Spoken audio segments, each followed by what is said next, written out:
Welcome to Countermeasures. I'm Rebecca Costa, and thank you for joining me for another hour of live, uncensored, unscripted news. Each week we tackle the most complex challenges we face today in order to get to the bottom of what's really going on. This program is about going deep and also about solutions which you will not hear on mainstream media. Our guest on today's program has discovered a way to apply the principles that govern adaptation and evolution to business. In just a few minutes, Andrea Kates will be joining me in the studio to talk about something called business genomes. But before Kates joins us, let's say hello to our Chad Czar Meredith, who's going to tell you how you can log in and submit your questions for our guest today. Good morning, Meredith. Good morning, Rebecca. You all know now from watching that one of the most unique aspects of our show is that you can join the conversation as it's happening live. To do that, two ways. Get on Twitter and write your questions in using our hashtag, which is CMWRC. That way I'll see it and I can lob the questions into the conversation. The other way is to email us at countermeasures@emPOWERme.tv. Thanks, Meredith. We'll check back with you a little later in the program. By the way, let me add that one of my favorite features of Countermeasures is the ability to feed your questions in real time to our guests. It makes for an exciting show because we never know what's going to come over the transom. Now let's take a moment to talk about a news story which received very little fanfare this past week. Granted, it's a small story, and compared to news about FEMA going broke and the laying off of 12,000 police officers, Herman Cain's 999 campaign, and the latest survey that indicates that 51% of Americans now oppose the president's health care program, well, let's just say that it's understandable that the eradication of yet another species from the planet doesn't even begin to register in the news. But I know that if you follow me on this program, you expect me to speak plainly to you. So that's what I'm going to do today. I'm going to give it to you straight. Every hour that passes, 3 animals or plants are being permanently eradicated from our planet. Now, I know that many of us hear that figure and we know that it's terrible and it's wrong, but we have no idea what to do about it. I often feel that way myself, which leads us right into our bad policy of the week.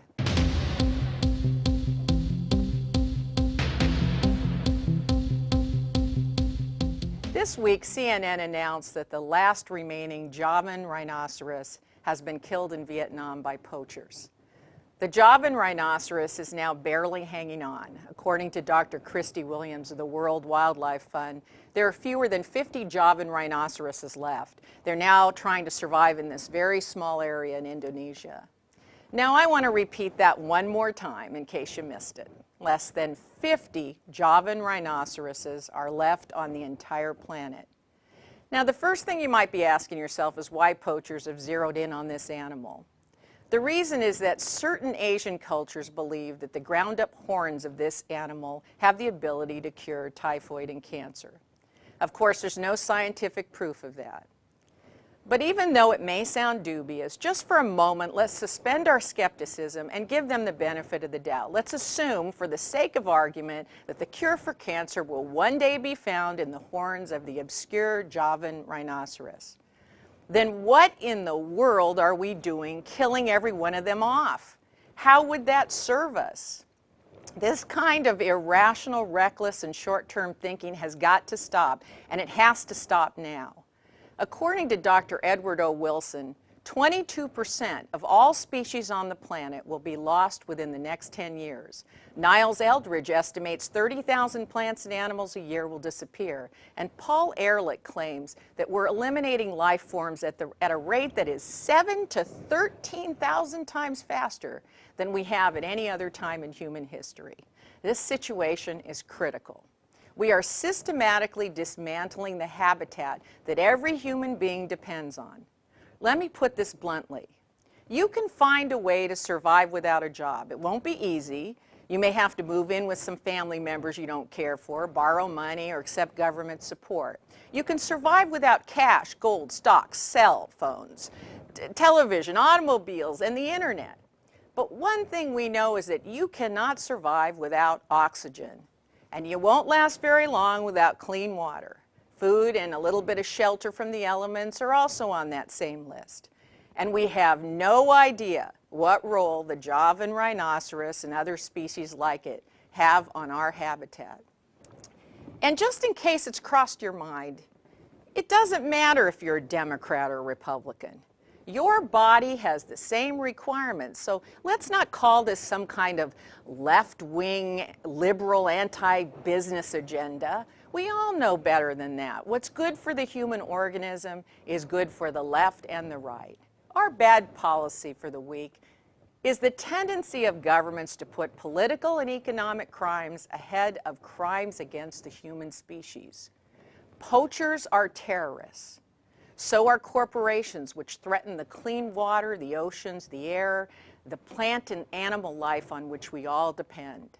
Think about it this way. Is a radioactive cloud traveling across the ocean from a nuclear plant any less of a threat than a dirty bomb being snuck into the country? I suggest to you that the millions who will die don't care. It makes not one hair of difference.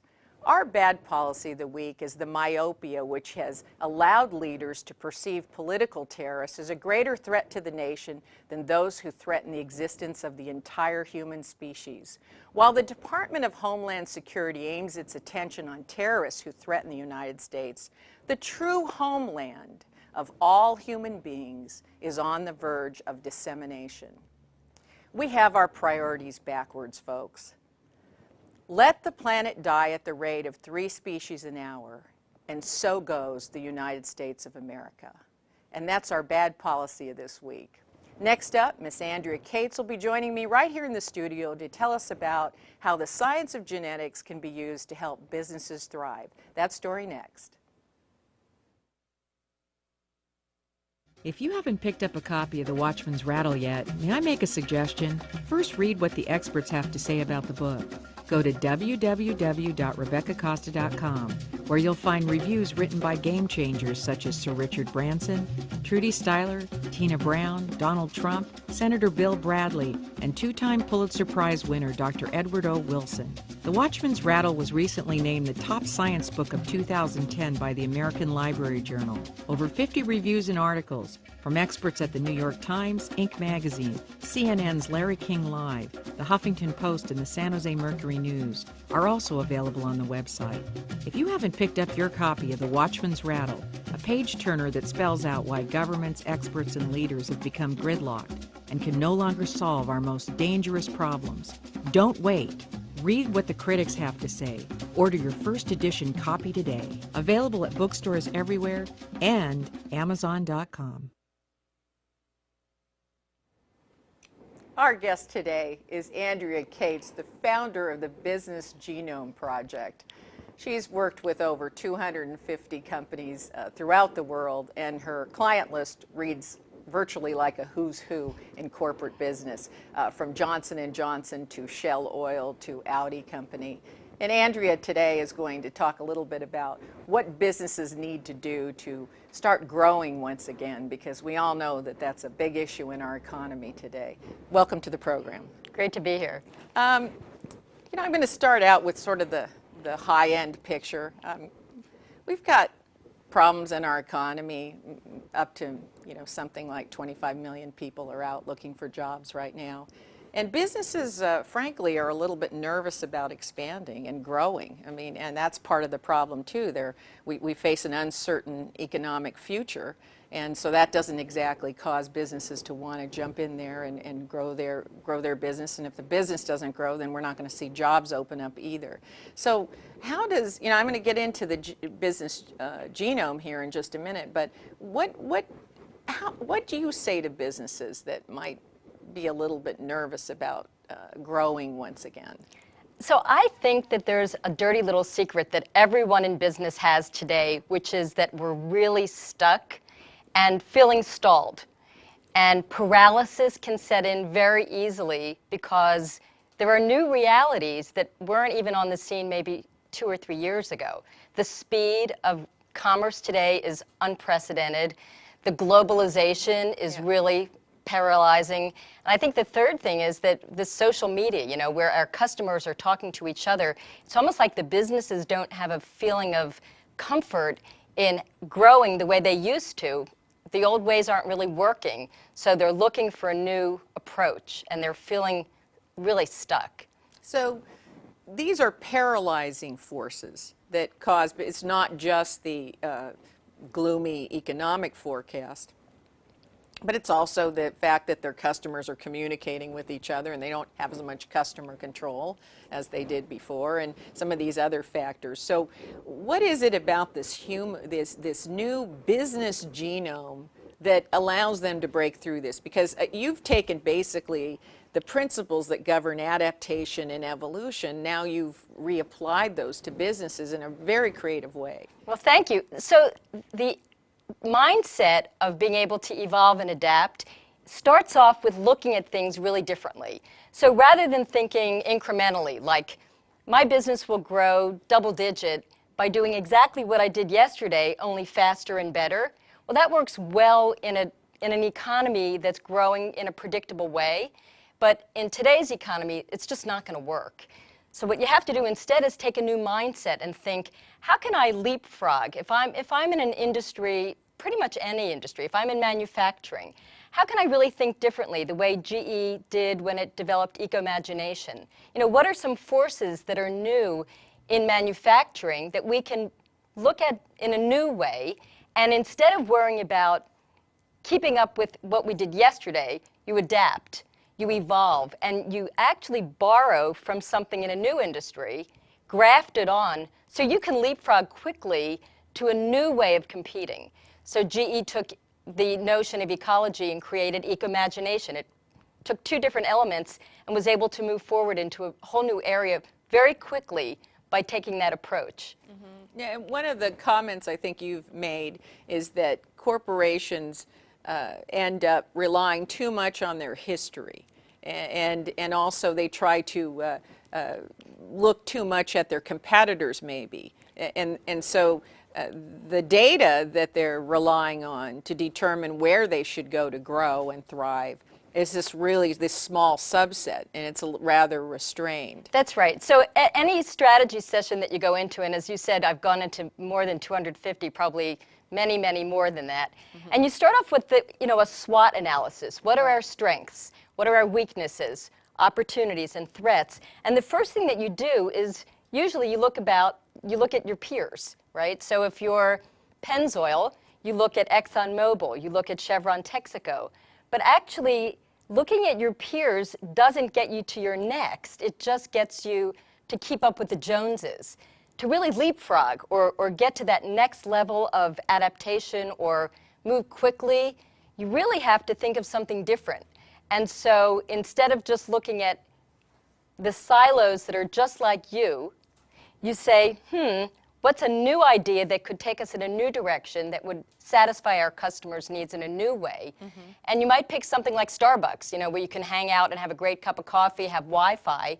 If you add that to Pennzoil, you end up with something like Jiffy Lube. And you call these new opportunities adjacent opportunities. They're adjacent. Right next door, but they may not have anything to do with your historical past. They may not have anything to do with your competitors, but they are adjacent opportunities that are sitting over here that you don't get to unless you look at this genetic imprint that your corporation has, which is sort of an assessment of its assets, not so much an assessment of its past. That's right. So for instance, if Allstate Financial is looking to get into e-commerce, they could look at Progressive and Geico. That's a perfectly reasonable place to start with competitive advantage. Mm-hmm. But to really get to where they could go, why not look at Zappos?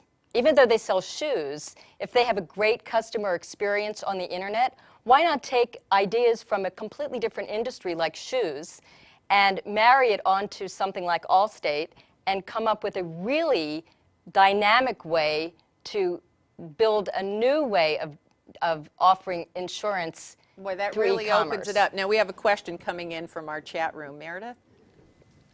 Hi, we have an email in from Megan who's asking, or saying, people are resistant to change. How do you get a business to want to take that leap and do something different? So that's a great question. It is. It's a great question. And to be honest, I think that business has not been served completely fairly by this whole innovation trend, because sometimes innovation can be creative and you can have a great time, but Monday comes and you want to get back to business as usual because you owe either your shareholders or your employees a return, right? You have to have a result. So the reason that I think you have to think a little differently in this way is that you can't just just switch over. You can't just switch. You're not talking about no one doing wants a to major change. switch over. And I think that brings us to one of the issues that you address so well is that sometimes when you're coming in with this sort of open up the box, you're talking about risk. You know, Exactly. And we have to get back to businesses may retreat and go to the business and the industry that they know well, because there's so much risk involved in saying, well, all right, let's look at Zappos, or let's look at some business that we don't know anything about, isn't in our field, it's not one of our competitors. That's right. And in the human, you know, in genetics, we know what the biological risk is when you stray off the reservation here. In business, how does business genomes, how does that practice help to offset some of those risks that people might feel when you start to innovate or open up the box, so to speak? So I think that's a great question, because Perry Farrell, who was the front man for Jane's Addiction, a rock group, developed... I'm glad you pointed that out. Yes, we have to know these things. I need to know those things. I might be You have out to of start with the basics. demographic of that age. That's right, you start with the basics. But he actually developed Lollapalooza, which was a very innovative new way of having people get together for music, not just for Jane's Addiction, but a number of groups would get together. Like, is it a concert format? Yeah, it's like it was a touring concert concept.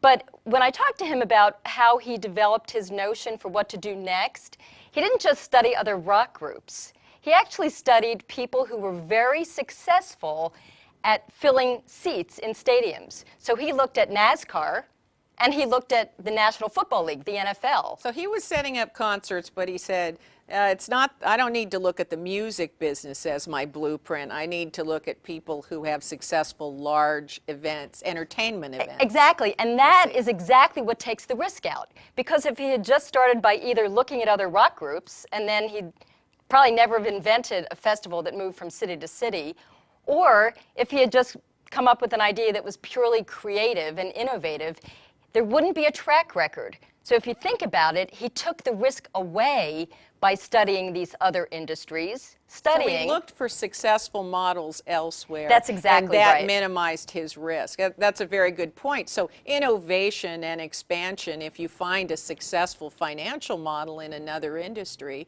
is not that risky. As you point out, it lowers That's right. the risk. It lowers the risk, and unlike with biology, where evolution happens in a somewhat slow manner and in a way that... Millions of years. Millions of years. We don't have millions of years. So this is a way to use that metaphor, to use the thought of how you look, you know, in a cross-industry way, but to actually make it happen much more quickly. Well, I agree with you. I'm an evolutionary biologist, and not very many evolutionary biologists do well in business for that very reason. And as you point out, the rate of change is accelerating very, very quickly. We have another question coming in from the chat room. Meredith?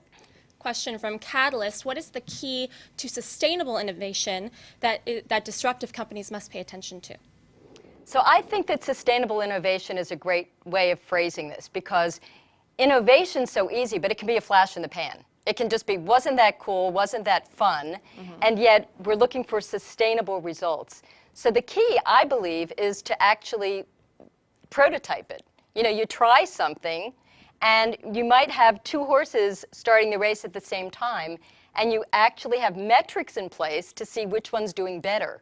So if one of them is becoming more successful from a revenue perspective, and the other one was really fun to do but not performing, you let go of the one that was just fun to do and not performing, and you start, you know, betting on the horse that actually had a better result. I call this the venture capital model. where, you know, people don't all know this, but a venture capitalist, when they've identified a successful industry, they'll go in and they'll invest in 5, 10, 20 companies that are, working in that particular alternative energy or new computing, new types of That's right. semiconductor chips. And they're not putting all their resources in just one item. So last year I worked with an energy company that was looking at two different opportunities. One was in fractionation, and that was a technology they weren't as experienced in, and the other was to stay in a more traditional drilling. And so they did a portfolio analysis, just like you were saying, portfolio of looking at options for both, and then figuring out based on where they saw the market going, I call it trendability. Right. So where's the market really heading? Where is the potential from a revenue perspective? And then technologically, how could they connect dots from where they are to where they needed to be in each of those two? And they had to weigh them out. It's one thing to be creative and go, what if we got into fractionation? But it's another thing to actually make that, as the question was, sustainable over time. Right, right. I always, those words, they want to contradict each other. Sustainable innovation. Yes. They just want to compete. Yeah. And I really appreciate the fact that in your world they do not compete. That and we have living evidence of that. Apple computer, as an example, certainly is a model for sustainable innovation. Well, if you think just about keep it, moving that's from right. one area to another. Exactly. I went from computing to music. Right. Right. And that wouldn't have happened unless they'd taken the steps that you talk about in your book. So maybe you could break down the business genome into the elements of it, because I know you talk about 4 different elements of finding that genetic imprint or formula for each company. Great. So there are 4 steps, but then there's 6 genomes. And I'll go through the 4 steps. The first thing that you do is, instead of looking at yesterday in the rearview mirror, you look at and instead of looking at your current strengths as the only point, you start by sorting out, okay, reality check, where are we today? And then you say, we have a hunch. And in my viewpoint, a hunch is a very valid scientific moment where you think maybe, for instance, maybe there's an opportunity for us in fractionation. Maybe there's an opportunity for us to go on the road with a road show. Maybe there's an opportunity for us to offer an oil change that doesn't involve just sitting in a darkened garage. So you suggest that you pay attention to those hunches. Absolutely. And the early signs of those opportunities are usually sitting right in front of you today. You don't have to wait for a 10-year forecast model to come true. They're sitting right in front of you, and you can piece together what I call a hunch. It's a hypothesis for where you might want to go next. So that's the second thing. Then what you do is you take people who are really doing a good job in any one of those elements, graft it onto your own company, and then you adapt and you focus on what it will take for your company to thrive based on this new information that you're trying to swallow. So that's what you do, and the 6 genomes are really basic to that. The elements that you can look at are very different from the way that we were taught in business school. And what are those genomes? So the elements are, just like in Pandora, they have like rock and roll music, or they'll have easy listening, or they'll have ska, different categories of music. The categories that you can use as your levers in business, one is obviously the product and service innovation itself. Another is the customer impact. You can pull that lever. Who's having a great customer impact that you believe can teach your company something? Process design. In the days of Six Sigma, it was only about being efficient. There are different ways to take process, like great technology, and really use it in your favor to stand apart from any of your competition. There's a piece that I call secret sauce that is sort of your brand or your mojo, and the way that you can really have a feeling about your company, like an Apple, that transcends any particular sum of the parts, right? Sort of a cultural, it could be a cultural It thing, could be like Apple cultural, Computer, exactly. It as could be example. brand, it could be the way that the public perceives you. The other is actually talent and leadership and your culture within the company. What are the people about in your company? And the final one I call trendability, which is, once again, a term that I made up because it's the ability to be ahead of the trends, the ability to shape your future, that actually is a component that you can train your organization to be better at. And those are the 6 components that you can change and resort to really figure out what your next could be. And those would be some places that you would start in identifying your corporate genetic That's right. blueprint. You can so take to your speak. pulse and you can say, okay, what's the DNA of our company today on these 6 elements? What is our DNA? What is the pattern? And then you can look at companies that share part of that pattern but are doing it, as I said, with And those are those e-commerce. adjacent opportunities right. that you can be looking at where you can leverage your DNA and then combine the experience and wisdom and processes, methods of those adjacent That's right. industries. So if I'm Allstate Financial and I'm trying to do e-commerce, I can say, let me take the little piece of the DNA from Zappos. They have a great customer online experience. How can we implant that into Allstate Financial so we have that same mojo, but in our field, insurance? Now we have another, the chat room's going nuts right now, so let's go to them. Great. We have a question from Thomas. With all the paralysis and dysfunction in most major corporations now, can the business genome be applied to their organizational structure? Great question, too. So interestingly, we used to think that the key to this notion of the paralysis was to do nothing. You know, that risk could be mitigated by doing nothing. But actually, if you think about it, and we now know, 2 or 3 years down the road, that's a huge risk. That's the riskiest thing of all. Absolutely. Particularly when industry is moving at picoseconds now. Exactly. Picoseconds are faster than nanoseconds? Okay. So the key... Yeah, we passed we nanoseconds passed that. last year, I think. Good to know. Yeah, I need to catch up with the picoseconds. Yeah.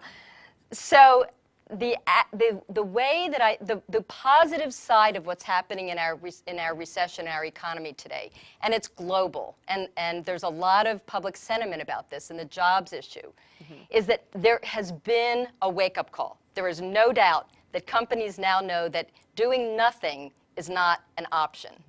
And that's where I think that this paralysis is starting to break. Yeah. It's one thing to say doing nothing is not an option, but for business leaders that are watching the program today, the risk of moving too quickly in a down economy also poses a risk. There are reasons that we become paralyzed. We talked about those earlier, about some of those agents as well. Right. But I think that what offsets that risk is when you can put together a rational plan that's fact-based. That's right. And the reason that I think up until now we haven't had a process that was based on this notion of how you can really integrate the art and creativity of innovation with the responsibility of the results that you expect, the science. This is all about metrics, but it's about metrics with a new point of view. So you're not just taking a metric of yesterday, faster, and jump higher, run faster. You're actually very safely taking something that's already succeeding from an adjacent area and implanting it. It's very different from just how many sticky notes can we put on the wall and come up with cool and groovy ideas that actually might be a risk to long-term revenue growth. Well, I'm old enough to remember when we used to be required to put a 3- and 5-year marketing plan together, and they were these giant binders that took the previous year's sales forecast and bumped them up 15 or 20%. That's right. Right. Well, they're 50-year scenario plans that. Right. We had 50-year scenario plans, and eventually I went to work in Silicon Valley, and I had a really smart boss, and he said, "What are those?" He says, "Those are door stops." He said, do you understand how fast we're moving here in business? Yeah. You can't have a 5-year business plan. And so he said, "I'm going to tell you what our business plan is. Our business plan is to stay in business long enough to have a business plan." And I said, "What?" It was like he hit me over the head with a bat. We didn't have a business genome. In fact, it didn't even occur to anyone up until this point that you can have a business DNA for your company. But this doesn't just apply to large corporations, multinational corporations, or even companies that have a long history. You say that this can apply to new companies and much smaller businesses. So over the years, I noticed that startups and entrepreneurial enterprises shared the same kinds of issues as the large companies on a different scale. And they also have this notion of hunch, where they have a suspicion. So for instance, there's a company, Indiegogo, that I studied for the book, and the woman who's the founder, Danae Ringelman, was sitting in Wall Street as an analyst, and in her mind she kept thinking there must be another way to fund independent films than the current model. And so she took this notion of sort of Sundance Institute, you know, sort of funding independent films, and combined it with the new realities of the internet and crowdsourcing, and as an entrepreneur came up with a whole new model. She went to business school, she had her analyst skills firmly in hand, but she also knew that there needed to be a bit of a jolt, that she needed to use a different mindset to create something completely new as an entrepreneur, and now it's one of the largest crowdsourced funding processes in the world, and it's an alternative to funding films where crowds of people can each contribute small amounts to fund a film instead of just one or two benefactors. Yeah, that's a great example of thinking, you know, looking for models outside your basic industry. Now, I would imagine that as you've worked with 250 companies, I said at the beginning, it's a list of who's who in corporate America. I would imagine you begin to see patterns in certain types of industries. You might consult with 4 or 5 healthcare companies, or 4 or 5 companies that are in the computing industry. Do you see that there's some common industry DNA? Is there a genome for an industry? So interestingly, you would think so. And I remember I worked for a number of years in telecom and then worked in the energy industry. And we had just been through the whole change and deregulation with telecom. And then I go to the energy industry, and then they were experiencing dereg. And I would bring in examples from telecom, and they said, that doesn't have anything to do with our industry. But it turned out that the companies that understood the DNA, that kernel of understanding of what happens when an industry is deregulated, were the ones that leapt forward. And others that were thinking, we are petroleum, that is all we're going to think about, were left behind. And I know you and I have talked about this because you have this wonderful new book out right now, Find Your Next. And I want to be sure that I give this a plug because I really enjoyed this book a great deal. Thank it's you. a terrific book, and really brought together the two sides of my life, business and biology, evolution and biology. So I had a great time reading this book. But you and I talked about the publishing industry as an example of this. You know, I never realized how old school publishing was until I had to publish my first book. And it was everything from the notion that important books are introduced in the fall. I said, why? People read all year round. Why are they only introduced in the fall? And they said, well, that's just the way we've always done it. Right. But it was virtually all the major publishing houses were saying that. And so they seem very much bound. I don't know if it's just the tradition of literature, but very much bound by custom and tradition. Do you run into that? I think every industry is like that. I once asked somebody about I don't know if this is an urban myth, but the height of the train cars, supposedly, is the height of a horse head, because you had to get the horses to go into the cars at a certain rate, and you had to make sure that the tallest horse could get in. I don't know if this is true or not. So years later, happened. That becomes the meme. That becomes the model. That becomes the standard. I think a lot of our industries are like that too, and we don't realize that we're stuck in that until someone comes in, like a Groupon. You come on the scene and you say, we're going to have coupons too, but you don't have to have them 2 inches by 2 inches and use a scissor and have the little dotted perforation lines. We're going to have a different kind of coupon. It gets people confused at first until someone does it. And then, doesn't everybody expect their telephone to have a camera? Not 5 years ago, right? Not 5 years ago is right. I would imagine, though, for businesses, that also changes the definition of who their competitors are. That is such a great idea, such a great point. And let's just think about that. Actually, if you think about an iPhone and who their competition might be, did Nikon ever think that they might be in competition with a telephone company? Probably not. But now you hear about how many megapixels are provided on your iPhone, and it makes you think, wow, that's as many as I'm getting on my camera right now. Maybe I can discard the camera. Who's the competition now? And changes. Recently I attended a conference where they were talking about being able to develop an app where you could prick your finger and it could give a medical reading to a doctor of what your situation was. Right. I mean, really, it was an app where the actual phone would be able to send a blood reading to a physician. I just was with and just imagine the competitors you suddenly have. I was just with Scanadu, which is a startup company in the medical industry. They can literally scan your body, supposedly, with a certain kind of camera. I don't know what other sensors. And you can almost do like OnStar for your body, where somebody can be on the other side of it, of the transmission, and be able to give a diagnosis to a health problem anywhere in the world from your iPhone. Which adds even more credence to your idea that if you're just looking at your company's history and the industry you've been in, and you're myopically focusing in on your competitors, who were traditionally your competitors, you may be missing a competitor, this is a new term, an adjacent competitor. That's right. Who may be... Who will eat your lunch overnight. Who's going to eat your lunch overnight because you're focusing in on, if you're an oil company, Pennzoil, Exxon, all of those guys, and maybe over here you've got somebody coming up with something completely new. That's right. Everybody always has to picture the 16-year-old in their garage who's about to eat your lunch the very next day and think, what would they be thinking about now if they were unencumbered by the history and the models that we have? And just spend probably 5 minutes a day thinking, what would they be doing now to leapfrog past where we are?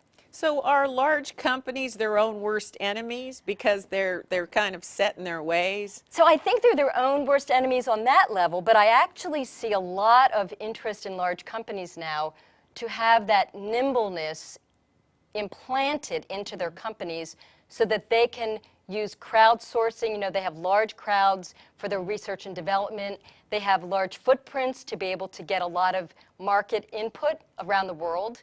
And I actually think I had a great example from a client at Johnson & Johnson who had this moment of eureka for their logistics that he took from Nike. He noticed that Nike was delivering their shoes on barges throughout Europe, and he thought, why can't we do medical supplies that way? So I think that this mindset is taking hold because of the economic challenge. People are realizing that they have to wake up to some new, fundamentally different ways of looking at their business options. Well, what I like about what you've done is you've taken this fast-moving environment that's very, very complex for businesses and is causing them to be paralyzed, and you've reached outside of the business environment to look for a model in genetics of all places. I mean, you want to talk about thinking outside the box, and been able to bring those scientific principles to bear on what businesses should look at next, which they should consider next. Again, the book is Find Your Next by Andrea Kates, our guest today.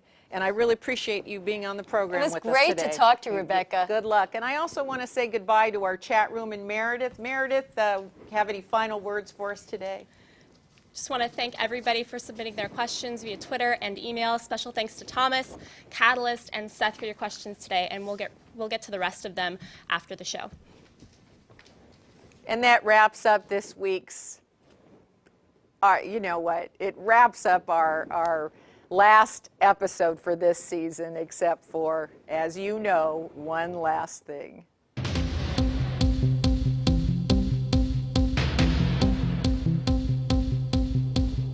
I don't know about you, but it's become increasingly obvious to me that the most threatening problems we face today are now so far out of the jurisdiction of one country that there's very little we can accomplish by acting alone. Patriotism in general is a good thing, but there comes a point where too much patriotism and love of one's country begins to backfire. For instance, what impact can the United States have by reducing carbon in the atmosphere if other nations such as China continue to increase their emissions? How about overfishing the oceans or the rise of the production of radioactive waste? We've already proven that all it takes is one passenger on one plane to spread a pandemic virus such as the swine flu or the avian flu. And don't even get me started about how interdependent financial markets have become. All it took was subprime lending in the United States to ignite a worldwide recession and send every stock market tumbling. Thanks to technology, we've become interconnected in a way that we've never experienced before, and each of us is now affected by the actions of every other country in the world. Our insight this week is a really simple one. The human species comes first.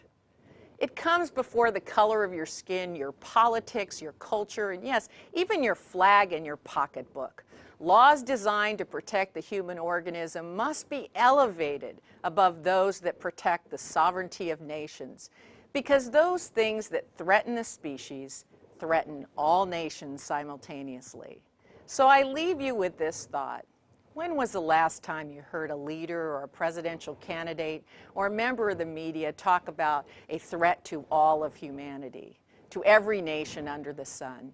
As we approach the 2012 elections, this is certainly something for all of us to listen for. And if all we hear is bravado about how the United States is going to tackle every one of these problems by itself, then we might start thinking seriously about that third party that we've been flirting with for far too long. And that's our insight for this week. If you missed our full interview with Andrea Kates today, you can see the complete episode on emPOWERme.tv and YouTube. We made it very easy for you to watch countermeasures anytime at your leisure. And please send links to your friends and family and help spread the word. And if we weren't able to get to your question today, you can send your comments to my website at www.RebeccaCosta.com. And finally, this is our last broadcast, as I mentioned, for the first season of Countermeasures. And I want to take a moment to thank Susan Wren, Brian Gramo, and Chris Snook, along with a team of professionals who put their heart and soul into this program every single week.